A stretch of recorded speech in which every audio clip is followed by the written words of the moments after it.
I'm here to announce the disappearance of our writer, Roberto Segroff, who at one time lived in Bogota. He's one of our Colombian authors.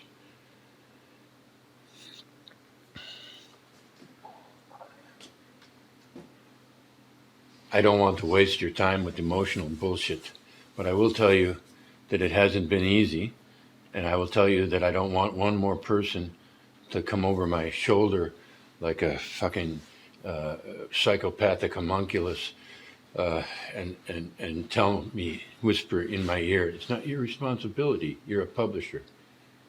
That is a completely dehumanized and philosophically bereft view of the relationship between a writer and a publisher, of literature itself.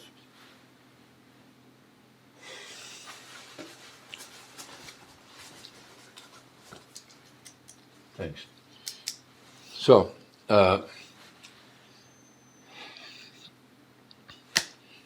this is what I tell you. This is what I tell everybody, which is difficult because it's very difficult for you to even remember what I'm saying. Point is this. It's a question and it's a point. If you have one human being, and that human being mitotes, how many doppelgangers exist? If you have a man or a woman or a dog looking at a mirror, and at some point, the human, the man, the dog, the woman in the mirror turns around as if in disgust, most likely in disgust, and walks away while you stand there like the vapid. I don't know disrespect to our readers, like the vapid reader that you are. Sorry, that was in the script in my mind. So the thing is, how many human beings exist now? We don't know. What does this have to do with Roberto Segroff? He was writing a short story. He had finished a short story. He sent us the first 3 pages. I said, great, keep going. He said, I'm done. And then he said, I'll send it to you tomorrow morning. It never came. He disappeared. We have 3 pages of a short story about a man in Bogota who wakes up in the middle of the night knowing that he went somewhere else, and that place becomes Isola, this town where his publisher lives halfway across the world. And that character in that story starts writing on the bedroom wall, drawing a map of Isola that, as far as we know so far, seems to comport quite well with the actual Isola, but of course we don't know because it's words on a paper, and there's much in 3 compact pages that says that is Isola. He certainly thinks it is, the character. I don't know what Segroff thought. Maybe he went insane and said, where am I? I'm in Bogota? I need to get to Isola.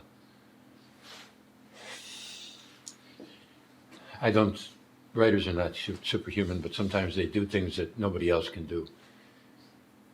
Segroff may be one of those writers. And he may have dealt with this problem, the conundrum of which I've introduced with 2 examples. He may have dealt with that better than any writer ever has. And the inevitable result of that might be his disappearance. I don't know. But if he has that, okay, I'm going to go weep for a while, but now, before I leave, I'm going to say we will do everything that we can to find him.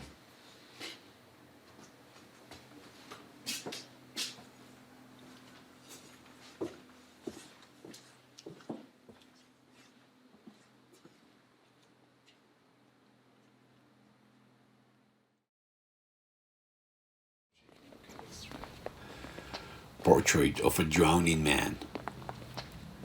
But it was not entirely clear that the city was being built in the progression of the nights, that, on each occasion, New neighborhoods were being suggested and expressed.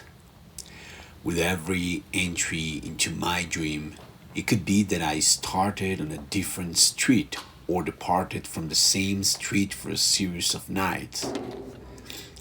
And the drift was laying out the new design of streets. But those narrow streets that were emerging with their alleys, passages, and buildings and their cobblestone ground were already there. Only they didn't show themselves to me until I began to walk. And the city was mine, entirely mine, always at night, in my dream. I began then to draw a map. The persistence of the visits to those spaces had endowed me with a clear and accurate topographical memory. Mornings found me exhausted, but the life of the dream visited its obsessions within me, sustaining me in a simulacrum of wakefulness throughout the day until I reached unexplored areas that abruptly suspended the reconstruction. Only then would I stop, step back, and contemplate the landscaping of the map that was taking over the wall of my room. At first, Milena was indifferent, as if these were a new vice in my extensive repertoire of addictions that soon burnt out, leaving me mumbling out the ashes of enthusiasm. After I completed the first month of work, she walked into the room, arms crossed over her chest, and I sensed her intrigue. One day at breakfast, she remarked in my silence that it was a coastal city. I squinted at her, realizing that indeed I had always smelled the sea, and from some manner of fog emerged a shipyard I couldn't locate immediately, perhaps because of her suggested concern, as if the fact that it was a coastal city were an omen. One night, I awoke in the dream, amid a small square, barely a patch of light in the city's night, which seemed to gaze down at me in terror. I turned around and noticed the campanile looming over me. I intended to find the entrance to the church to get up for a better view from above, but the need for ascent seemed to shake me, as it didn't entirely obey that true purpose.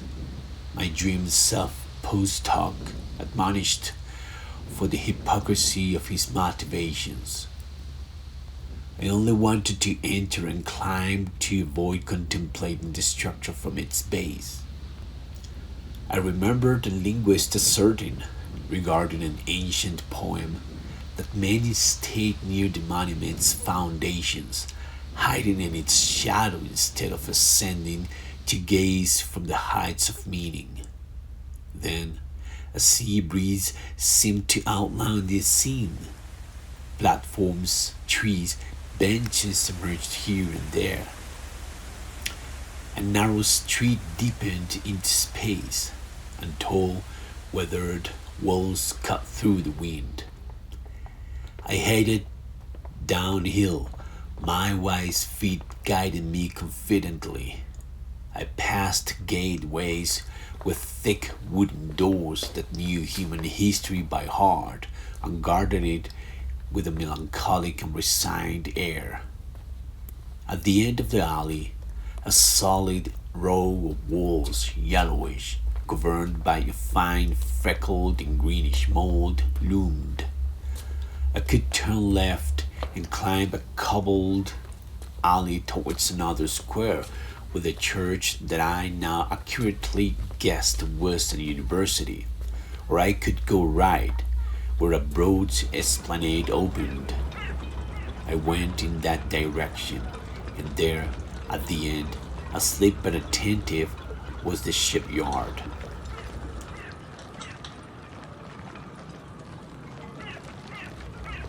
The boats swayed like huge pelicans with folded wings and beaks buried in the black, lifeless waters.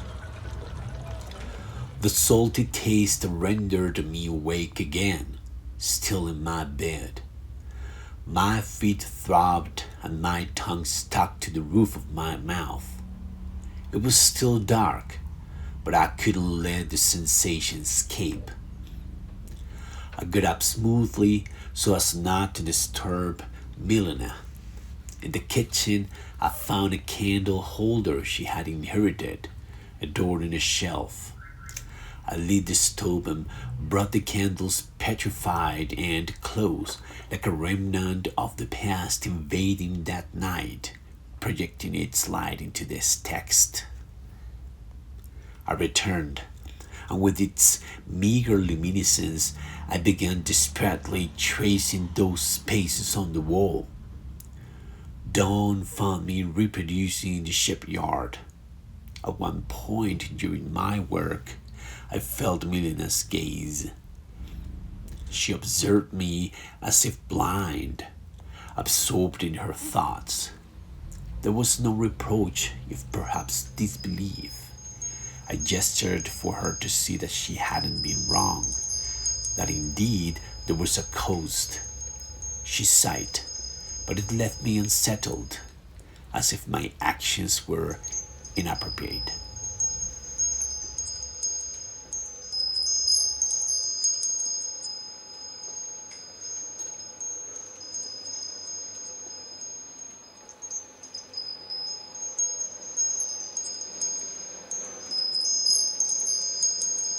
It must be a coastal city.